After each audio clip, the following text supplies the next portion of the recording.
আসসালামু আলাইকুম। জান্নাত কিচেনে সবাইকে স্বাগতম। আজ আমি তোমাদের জন্য নিয়ে এসেছি কড়াই চিকেনের রেসিপি। আর এই চিকেনটা খেতে কিন্তু অনেক মজা, অনেক সুস্বাদু। আর ঘরে থাকা মশলা দিয়ে এই চিকেনটা রান্না করা যায় খুব সহজে। তো চলুন দেখে নেওয়া যাক। প্রথমে একটা মশলা তৈরি করে নিব। চুলায় একটি প্যান বসিয়ে দিলাম, দিয়ে দিব 1 টেবিল চামচ পরিমাণ ধনিয়া, দিয়ে দিব 1 চা চামচ জিরা, সেই সাথে দিয়ে দিব 1 চা চামচ মৌরি অথবা মিষ্টি জিরা, দিয়ে দিব 1 চা চামচ কালো গোলমরিচ, সাথে 2টা স্টার অ্যানিস, আর দিয়ে দিব 4টা সাদা এলাচ, দিয়ে দিব একটা দারুচিনি, আর দিয়ে দিব 7-8টার মতো শুকনো মরিচ। এখন সব কিছু খুব ভালো করে ভেজে নিব। যখন সুন্দর একটা ফ্লেভার বের হবে তখন চুলা থেকে নামিয়ে ঠান্ডা করে এটাকে গুঁড়া করে নিতে হবে। আর এই কড়াই চিকেনটা রান্না করতে কিন্তু এই মশলাটা লাগবে, এটা কিন্তু অবশ্যই দিতে হবে।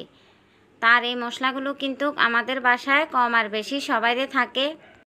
তো আমার মশলাটা ভাজা হয়ে গিয়েছে। যখন দেখবেন সুন্দর একটা ফ্লেভার বের হয়েছে তখন মশলাগুলো চুলা থেকে নামিয়ে ঠান্ডা করে গুঁড়া করে নেবেন।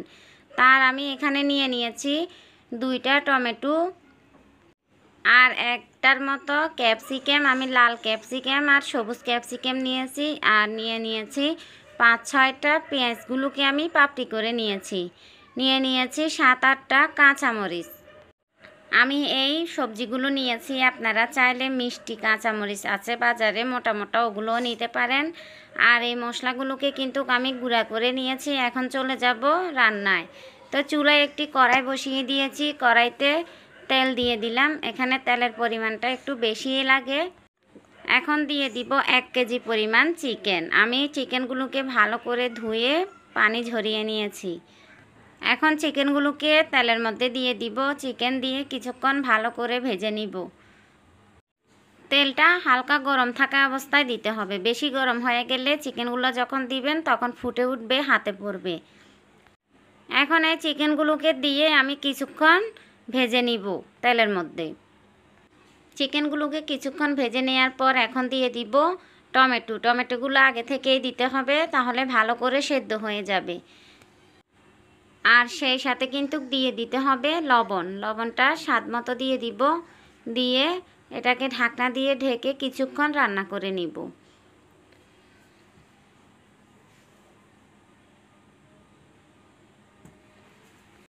আশা করছি আপনাদের বুঝতে কোনো অসুবিধা হচ্ছে না, খুব সহজে বুঝতে পারছেন আমি কিভাবে চিকেনগুলোকে রান্না করতেছি।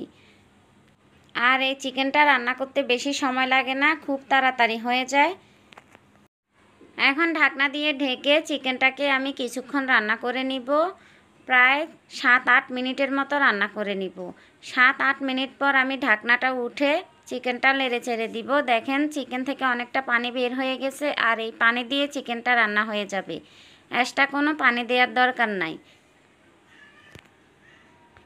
ভালো করে যখন সিদ্ধ হয়ে যাবে তখন এই টমেটোর স্কিনটা উঠিয়ে নেবেন, তাহলে ভালো করে টমেটোটা গলে যাবে।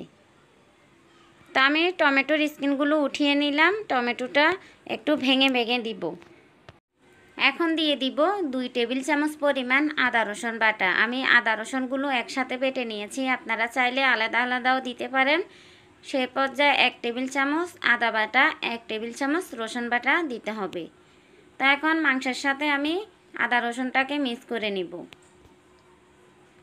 মাংসের সাথে আদা রসুন মিক্স করা হয়ে গেলে এখন দিয়ে দিব 1 চা চামচ পরিমাণ জিরার গুঁড়া, 1 চা চামচ পরিমাণ ধনিয়ার গুঁড়া, আর দিয়ে দিব 1/2 চা চামচ পরিমাণ হলুদের গুঁড়া। হলুদের গুঁড়া আমি বেশি দিব না, 1/2 চা চামচ দিয়ে দিব যাতে খুব সুন্দর একটা কালার আসে। এখন দিয়ে দিব 1 চা চামচেরও একটু কম মরিচের গুঁড়া। আপনারা আপনাদের পছন্দ অনুযায়ী ঝালটা কমিয়ে এবং বাড়িয়ে দিতে পারেন। এখন সব কিছু মাংসের সাথে মিক্স করে নিব। আপনারা দেখে বুঝতে পারছেন আমি মাংসতে কোনো এক্সট্রা পানি দেই না। এই মাংসের পানি দিয়ে মাংসটা রান্না হয়ে যাবে। মশলা থেকে কিন্তু তেলটা ছেড়ে দিয়েছে, আপনারা দেখেই বুঝতে পারছেন মাংসের কালারটা কিন্তু চেঞ্জ হয়ে গেছে। মাংস থেকে যখন তেল ছেড়ে দিবে তখন অ্যাড করে দিতে হবে পেঁয়াজের পাপড়িগুলো। আর এই পেঁয়াজের পাপড়িগুলো দিয়ে বেশিক্ষণ রান্না করা যাবে না, তো সেই সাথে দিয়ে দিব কাঁচামরিচ আর ক্যাপসিকাম।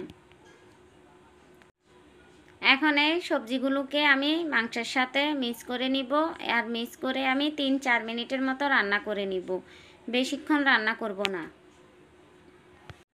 মাংসটা কিন্তু হয়ে গিয়েছে, আপনাদের দেখে মনে হবে যে মাংসতে একটু পানি লাগবে, কিন্তু পানি দিবেন না, পানি দিলে মাংসের টেস্টটা নষ্ট হয়ে যাবে। আর এই কড়াই চিকেনটা কিন্তু এভাবেই খেতে ভালো লাগে। মাংসটা যখন হয়ে যাবে চুলাটা অফ করে দিব, আর যেই মশলাটা করে রেখেছিলাম সেখান থেকে আমি 1.5 চা চামচ মশলার গুঁড়া দিয়ে দিব। আর এই মশলাটাকে দিয়ে আমি ভালো করে মিক্স করে নিব। আপনারা দেখে বুঝতে পারছেন মাংসটা কত সুন্দর হয়েছে, কত সুন্দর একটা কালার এসেছে।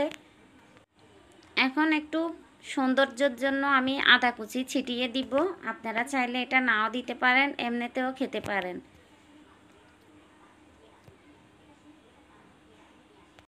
তো আমার মাংসটা হয়ে গিয়েছে, এখন আমি চুলা থেকে নামিয়ে নিব। আপনারা দেখে বুঝতে পারছেন মাংসটা কেমন হয়েছে, কেমন কালার হয়েছে, কতটা লোভনীয়। আর এই মাংসটাকে আপনারা রুমালি রুটি অথবা পরোটা, পোলাওর সাথেও খেতে পারেন, যেটা দিয়ে খান না কেন খুব ভালো লাগবে। আশা করি আমার আজকের রেসিপি আপনাদের কাছে ভালো লেগেছে। ভালো লাগলে লাইক দিবেন, কমেন্টস করে জানাবেন কেমন হয়েছে।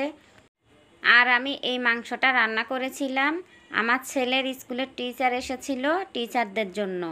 এই মাংসটাকে তারা খোলা জালি পিঠা দিয়ে খেয়েছে, অনেক মজা লেগেছে। আপনারাও খোলা জালি পিঠা দিয়ে খেতে পারেন।